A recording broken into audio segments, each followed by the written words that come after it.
gentlemen. Opinions over statistics, of course.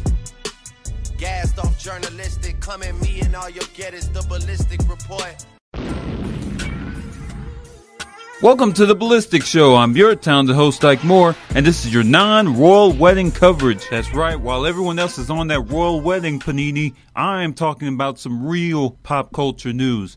But to be fair, if they really want to make this entertaining, Prince, whatever his name is, should have an all-night bender tonight and come to the wedding with just his drawers on and Gucci flip-flops singing Cardi B. Hell, maybe throw in the shoot dance while he's at it. But we're not going to talk about that. There's only one major pop culture event this weekend, and that is the release of DeadPool 2. Now, I'm going to let you guys know up front, I have seen the movie, so this review might contain some spoilers. I'm not saying there's going to be spoilers, but I'm just letting you know right now so I don't have to read through some whiny YouTube and Spreaker comments. Now, I reviewed the first DeadPool about 2 years ago when it came out, and really what I said back then was no different from what everyone else has said about it since. It was a game changer. There hadn't been another superhero movie that outlandish, that crazy, that meta ever in cinema. I mean, maybe there has and we haven't heard of it, but as a mainstream global scale, it was the first of its kind. Heck, if someone had a nickel for every time I saw the original DeadPool, they'd probably be as rich as the royal family right now. But just to summarize, I gave that movie a 9 out of 10. The only reason it wasn't a 10 out of 10 is because I felt like it was a little too short. You could have added another 20, 30 minutes on there. Well, DeadPool 2 is a full 2 hours long. And how does it deliver? I gotta say, I enjoyed it.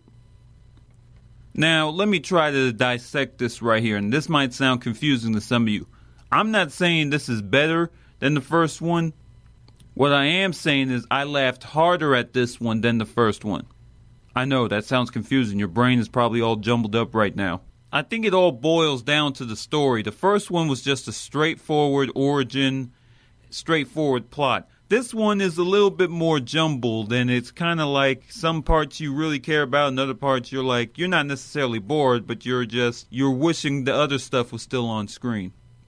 But that's where the power of humor comes in, because with comedy, you can pretty much do everything wrong as far as your narrative, storytelling, characters, all that stuff. But if you're making the audience laugh on a consistent basis, all is forgiven.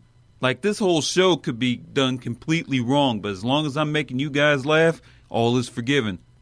I also think it's because you have a secret crush on me. But that's probably my favorite part of DeadPool 2. The fact that they added more jokes in. This movie is so hilarious. I was laughing the entire time. And a lot of it, once again, has to do with Ryan Reynolds. He kills it as Deadpool. He was born to play this character. And as we stand right now, he is right up there with Hugh Jackman's Wolverine, Robert Downey Jr.'s Iron Man, and he comes right there in that third spot. Now, as far as the story, like I said, it's kind of all over the place. But to sum it up really carefully, Deadpool has to protect this kid Russell from this time-traveling mutant named Cable. And to help him out, Deadpool creates this team called X-Force. And things don't actually go as planned when it comes to X-Force. Not to give too much away, but when it happened in theater, I was just like, damn. But when it comes to X-Force, the standout member for me was Domino, played by Zazie Beetz. I hope I'm saying her name right. She's from the show Atlanta. Love her on Atlanta. And she comes into this movie and pretty much almost steals the movie. Even though she isn't given that much screen time, she delivers. I totally can't wait to see what they do with her character moving forward, and also what Zazie chooses as her projects going forward. I think she's a very talented actress. Also, Josh Brolin does a very good job as Cable. Man, Josh is killing it with these superhero movies. He was Thanos in Infinity War, pretty much killed it, literally in Infinity War, and now he's in Deadpool 2 and he delivers. Now, some may argue that this is a different Cable from what's in the comics. Hello? McFly? Of course, it's an adaptation. It's not exactly going to be what's in the comics. Like, not to give too much away, but they do pull some stuff from the Deadpool comics. Not exactly how it was written, but they add variations to it, and I thought it went well. With all that being said, I ended up giving Deadpool 2 an 8 out of 10. Now, I reserve the right to change the score to even higher as I see it multiple times.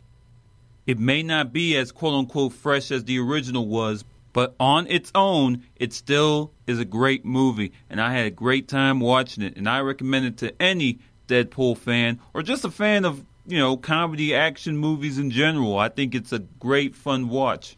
And that actually is going to wrap it up for us this week. I know it's a shorter episode, but as I'm recording this, a lot of stuff going on today, but I wanted to come up here and let you know my thoughts of this movie. So, all my social media outlets include on Twitter at Ike Ballistic, on Instagram, Ballistic Ike Moore, and on my Facebook page, facebook.com/Ballistic Ike.